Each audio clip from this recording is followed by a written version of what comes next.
Continuando con lo que es el poder absoluto, la otra vez vimos de forma conceptual, vía clases de Zoom, lo que era el absolutismo y charlamos sobre lo que era sobre todo el absolutismo francés, ¿no? Un absolutismo bastante importante, bastante fuerte, en donde Luis XIV va a ejercer ese tipo de poder de una manera muy fundacional, si se quiere, para lo que es el resto de lo que nosotros vamos a entender como absolutismo.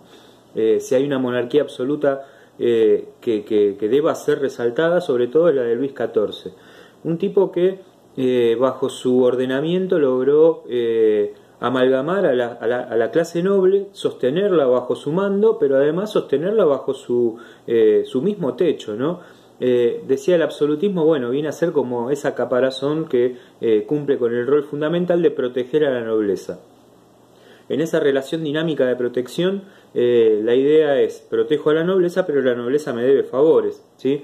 Esa es la manera en la que Luis XIV plantea justamente este modo de absolutismo. El Estado soy yo, ¿sí? Nadie toma ningún tipo de determinación si la última palabra no la tiene justamente el rey, ¿no? Que es en este caso Luis XIV, que también tenía un hermano bastante particular, el duque de Orleans, pero con quien va a tener justamente una relación también bastante particular en torno a lo que es la discusión del poder, ¿no? Y por otro lado, que como bien decía, mientras París estaba en crisis, Francia estaba en crisis, Luis XIV lleva adelante una terrible obra de gobierno que es el Palacio de Versalles, ¿no? Y desde esas afueras de París lo que trata de hacer es de contener justamente ese tipo de situación. Él siente o entiende que llevar el Palacio de Versalles hacia las afueras de París lo salvaguarda de los conflictos sociales, ¿no? A la vez yo creo y entiendo que lo aleja también un poco más, ¿no? Y pierde un poco la noción de lo que estaba pasando en Francia en ese momento. Esto le va a jugar, por un lado, en contra, sí, pero bastante más importante es que le juega a favor, ¿no? Porque en realidad, estando desde las afueras, no tiene choque con estos conflictos, sino más bien que los puede dominar desde otro lugar. Y probado está porque, digo, bueno, fue uno de los gobiernos más largos de toda Francia, ¿no? Él muere en el poder, y después en la sucesión, quienes, yo decía el otro día, quienes de alguna manera se ven debilitados por esta situación, son sus sucesores, ¿sí?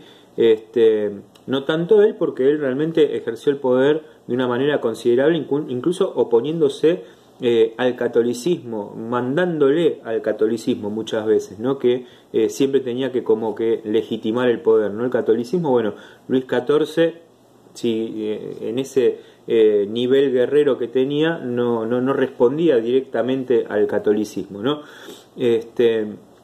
Entonces ahí había un juego de poderes bastante interesante y particular, en donde, como decía, quienes van a pagar de alguna manera el plato son sus sucesores, ¿no? Bastante debilitados en torno a lo que era la figura de Luis XIV.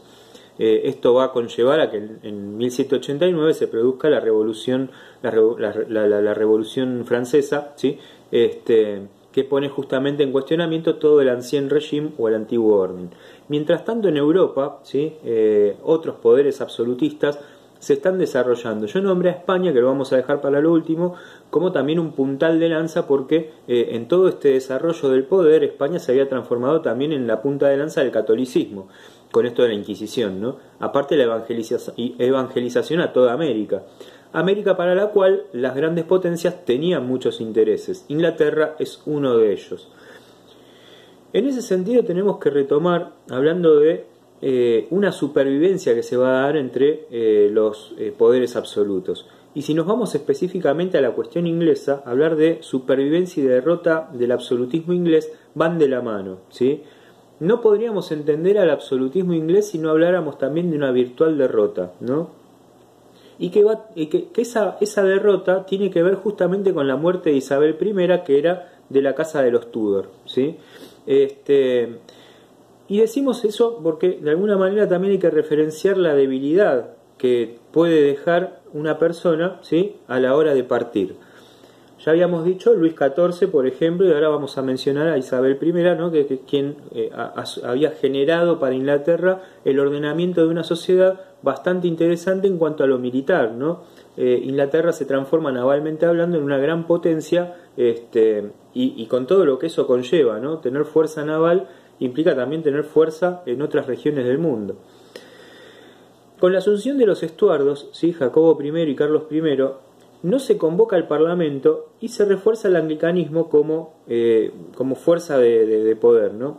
El ejército va a tener una forma de autoridad bastante particular en Inglaterra, pero también lo va a tener el Parlamento, ¿sí? Que muchas veces va a cumplir un rol de preponderancia. La gentry, ¿sí? Reconocida como la gente, no podía interactuar con el puro poder del absolutismo, ¿sí? Estos jueces y autoridades sin dependencia de la corona, que como decía antes engloban a la gentry, ante la necesidad del rey, comienzan a convocar al parlamento, a este sistema parlamentario, ¿sí? Hacia 1640. Se imponen medidas que de alguna manera son antiabsolutistas, ¿sí? Pero que sin embargo no van a tener la fuerza necesaria para romper con ese poder hegemónico del rey. La guerra se va a dar justamente entre los realistas y los parlamentarios, ¿sí? Se imponen los parlamentarios. En esta guerra que se va a dar de ideas y en esta guerra que se va a dar en torno a lo que es la estructura del poder, los parlamentarios son quienes se van a imponer. Surgen niveladores que tienen que ver con la manera de ordenar de alguna forma esta situación bastante compleja del poder en Inglaterra, como lo va a hacer Cromwell, que va a someter al Parlamento y al rey Carlos I. Entonces vamos a hablar de una república a partir del sometimiento de Cromwell que va a tener su final hasta 1658. El poder va a radicar en un fuerte ejército que va a depurar a todos los rebeldes y que va a armar mucho más ese poderío naval que había dejado Isabel I, ¿sí? Entonces, en esa república que va a estar funcionando en torno a lo que es la Inglaterra de aquellos tiempos, el retorno de los Estuardos con Carlos I justamente se transforma en un momento bastante particular para la historia inglesa.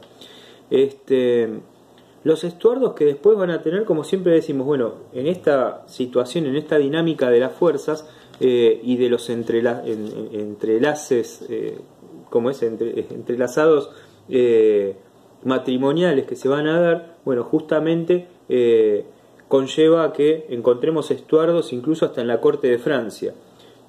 Todo esto como Borbones en la corte de España, ¿sí? Es toda una amalgama, si se quiere, de entrelaces. Bueno, en ese sentido, como decía, la fuerza de Inglaterra radica en lo naval, pero también en un poder absoluto bastante particular que se va determinando a lo largo de toda su historia. En ese sentido, como decíamos, bueno, Inglaterra, a diferencia de Francia, tiene una monarquía parlamentaria. Si el Parlamento se vuelve algo fundamental para el desarrollo inglés, y a consideración de eso también voy a dejar un texto en donde toda esa situación se pone en entrevero justamente con una persona que acabo de nombrar y que es Cromwell, ¿sí? Ese texto después lo tienen que leerse, así que bueno, ténganlo a consideración. Cuando hablamos entonces de este poder absoluto, también tenemos que hablar del intelectualismo del poder absolutista. Y en ese sentido, el absolutismo inglés también tiene un debate en torno al poder que después vamos a retomar hacia el final de este tiempo cronológico en el cual nosotros estamos hablando meramente del absolutismo como forma de gobierno. En tres regiones distintas, por un lado, como decía, Francia, España e Inglaterra. Bueno, Inglaterra, a grosso modo, ¿sí? Con esta función de monarquía parlamentaria, tiene que ver con la posibilidad justamente que se le entrega al Parlamento de equilibrar la cuestión con respecto a la corona. Después lo vamos a retomar en la clase de Zoom para establecer justamente un debate en torno a las figuras bastante más importantes de Inglaterra, ¿no? A consideración de eso, entonces les decía, lean el texto que les voy a dejar y después retomamos en Zoom esta cuestión inglesa que, como decía, es bastante particular y me interesa charlarlo un poco más de manera directa. Les mando un saludo. Bueno, recuerden que Francia, ¿sí? Ya lo estuvimos viendo en el Zoom, yo hice un repaso acá bastante generalizado y retomamos con los ingleses en la próxima clase del miércoles. Saludos.